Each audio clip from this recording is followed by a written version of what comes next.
Rev up your engines!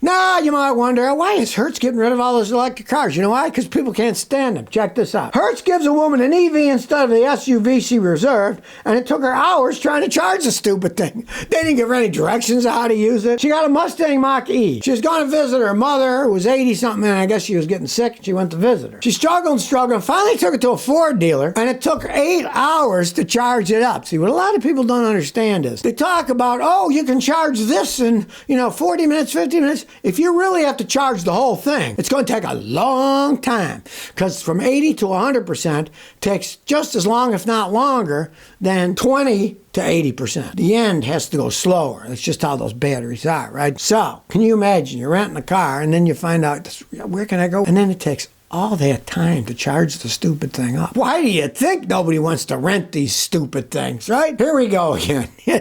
Pushing stuff people don't want. They don't understand them. They don't want to buy one. They certainly don't want to rent one. As Hertz is finding out, the hundreds of millions of dollars they're writing off because they bought the stupid things, now they're selling them, and they're going to lose so much money because people think they don't want to buy new electric cars. They have even less of an interest in buying a used electric car. So, that market is now collapsing as it should. You can get used electric cars dirt cheap. You want to try one out? Hey, now's the time to buy them, because, baby, they're dirt cheap. In the real world, fantasy people will ask a bunch of money for them, but in the real world, they go for very little. I have seen brand new Volvo electric cars that went for $67,500. Then the next year, they were selling them with 15,000 miles for $23,000. That's all they could get for them.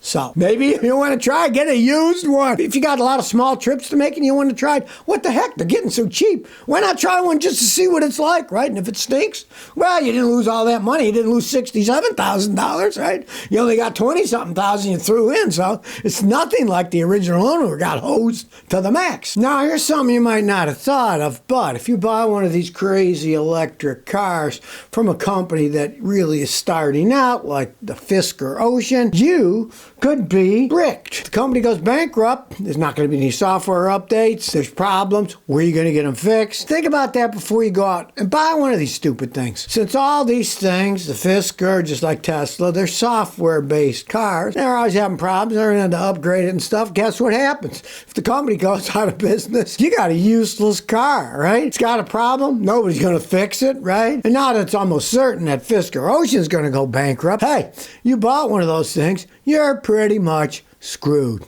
You're just like the people that bought solar panels for your roof, then the company that made them goes bankrupt, as a bunch of them have, and you're left holding a bag with either not completely finished panels on your roof, ones that don't work, or ones that they haven't even installed, but you paid money for them, right? This is why it's not a good idea to be someone to start out with these companies that are just begun making stuff. Hey, what do they care if they go out of business, right? They paid themselves money. The CEO made money on a deal and everything, right? And you're the one who put money up for either the car or the solar panels, and then when it's gone, there goes your money down the toilet. Before you go out and buy some kind of oddball electric car, you're the one who's going to be holding a bag with a giant lawn ornament. They won't be able to go anywhere, because when it breaks, they won't be able to fix it. And if you get in a wreck and you need parts, they don't make parts for them anymore. Hey, think about it twice before you go, oh, I think I'll try this new thing out.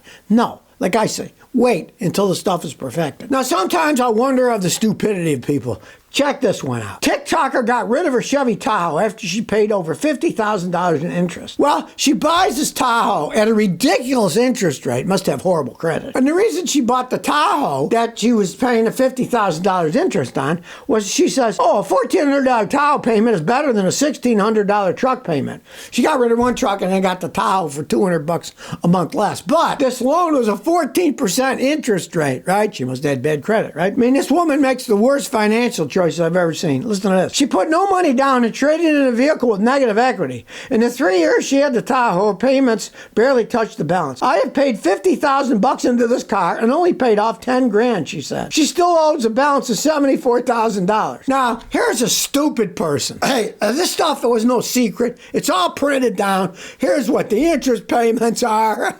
Here's what your interest rate is. Here's what you're paying for this vehicle. You need to learn something about vehicles. vehicles, honey. Don't complain that, oh, look at the money I wasted. It's your own fault for being stupid. You got to read the fine print. I mean, first of all, I would never pay $1,400 a month payment on a car. That's just ridiculous, right? That's just totally ridiculous. She still owed $74,000. All I got to say is, $84,000 and she got a Tahoe? This woman, hey, lady, next time you buy a car, have somebody else like me negotiate it for you because you don't know how to deal with anything. Okay, Ford just opened up orders for their enhanced range E-Transit. That's a transit van. There's a picture of one. That's an electric version. And you know what I say? I think it's a stupid idea. Okay, they're transit vans. They're meant for carrying stuff all over the place, right? Here you got this transit van. And now they say it has 32% more range. But the estimated range with the 32% extra is 159 miles. So you know it's not going to go 159 miles. We all know that. Especially if it's loaded down with stuff. If you load down vehicles like that, a lot of times they'll get less than half the range with an electric car, right? And they say, oh, it's faster charging. How can a business operate like this? Listen to this. Charging at level 2 brings it from 0 to fully charged in just over 6 hours. How could you have a business where you gotta have at least a level 2 charger and it's gonna take 6 hours to charge? How can they make deliveries? Well, I'm sorry your delivery is late, but we had to charge the van up and it took 6 hours, right? I mean, how does anybody think these things are a viable alternative to gasoline or diesel vans? It makes no sense at all. They drive many, many miles delivering things with vans. Say a guy's got one of these and he's using it as a plumbing or a contractor or something. He's driving all over the place, picking up stuff, picking up workers, going to the site. He can't think, oh, gee, I got to wait 6 hours to charge the stupid thing up, right? It amazes me that they're pushing this crap out to businesses. Most businesses are going to take one look at that and say, whoa, unless the government's going to pay me and they're going to buy this truck for me free, I'll try it out then. But I'm not going to put my money into something that actually inconveniences my own business. And these things start at $51,000, and that doesn't include destination charge. I love that, you know. It starts at $51,095. Does not include destination fees, right? Well, what? Gotta get it delivered, so you're gonna pay. Why isn't that included? You buy a fridge. It doesn't say this fridge costs $500 plus destination fees. No, right?